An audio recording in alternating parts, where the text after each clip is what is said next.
Kita sama-sama tahu bahwa 99% kekayaan di dunia ini dikuasai oleh 1% orang yang tidak kita ketahui siapa wajahnya, tidak bisa kita definisikan mereka yang mana tepatnya, dan tidak terendus oleh media.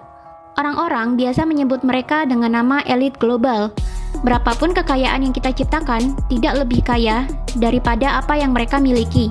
Saking kayanya, mereka bahkan bisa mengontrol perekonomian suatu negara, bahkan dunia.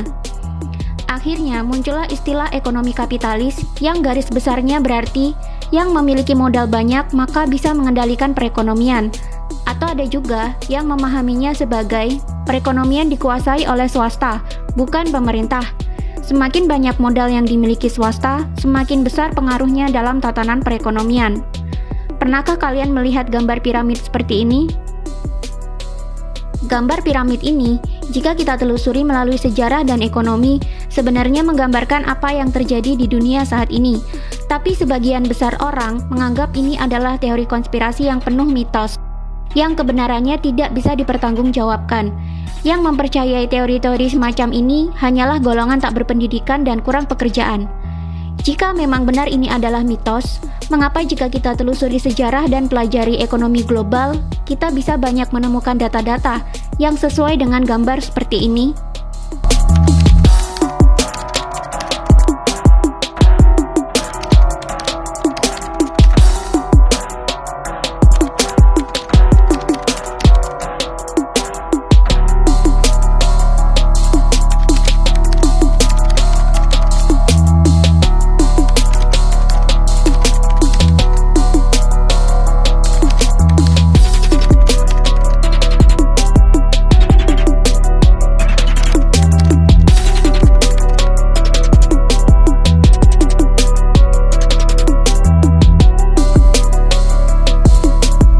Lalu apa untungnya kita mengetahui hal ini? Toh yang menduduki puncak piramid bukan di Indonesia.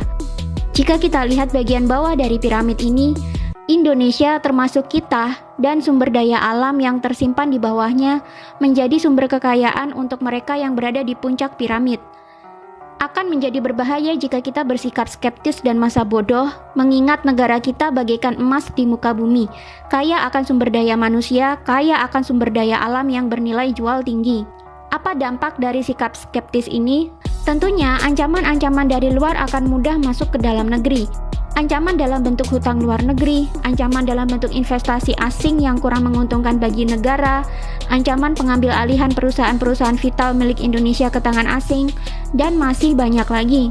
Siapa asing? Jelas orang-orang luar yang menduduki sisi atas piramid, yang mendapatkan keuntungan dari ketidaktahuan anak-anak muda di negara berkembang yang sebenarnya kaya, tapi tidak tahu bahwa negaranya banyak yang mengancam.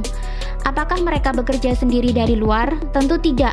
Tetap ada pengkhianat-pengkhianat dari dalam yang ikut memuluskan langkah-langkah mereka dengan mempengaruhi pemerintah, memberikan tekanan dan kontrol media hingga akhirnya pemerintah tunduk pada mereka.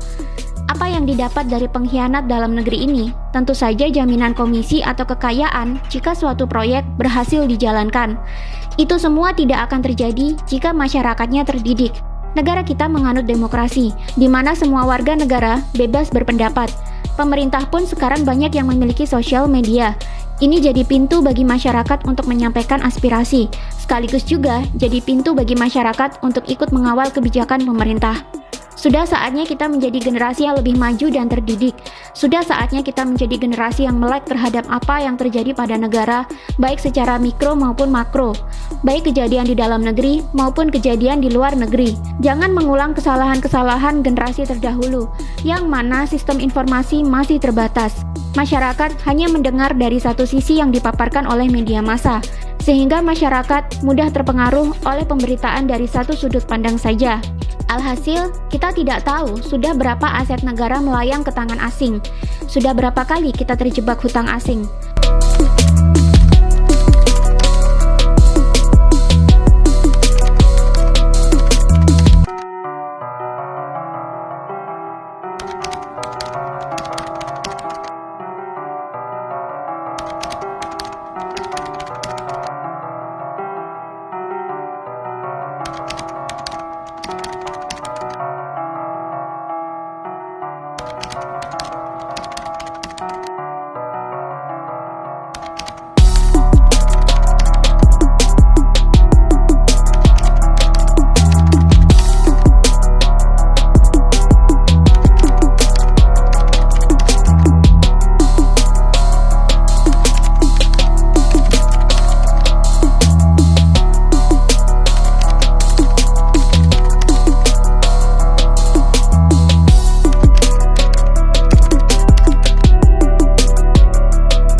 Coba kalian mikir, kita punya Bank Indonesia, kita punya Peruri, perusahaan yang khusus mencetak rupiah.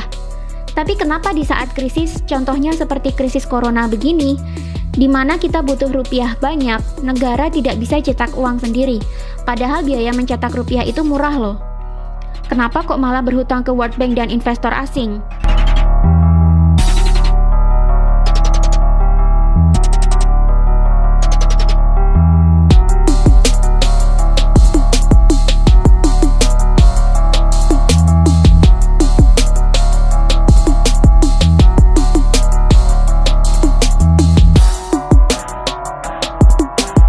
Kenapa kalau negara butuh rupiah kok malah ngutang? Nunggu dolar dulu, baru bisa cetak rupiah.